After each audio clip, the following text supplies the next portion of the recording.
Hello mga kadensyo! Tara po, samahan niyo po akong alamin kung saan nga ba nagmula ang salitang Tears of Joy.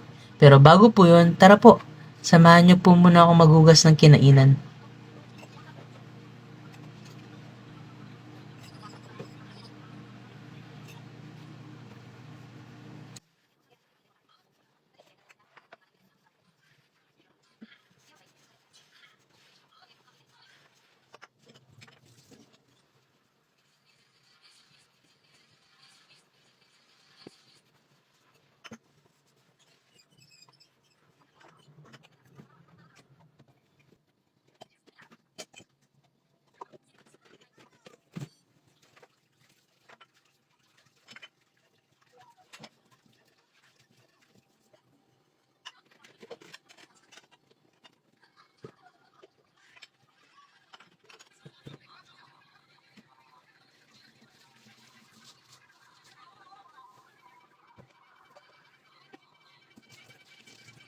Ang Tears of Joy, ito po yung naghugas ka ng plato, natrasikan ka ng joy sa mata, tapos umiyak ka.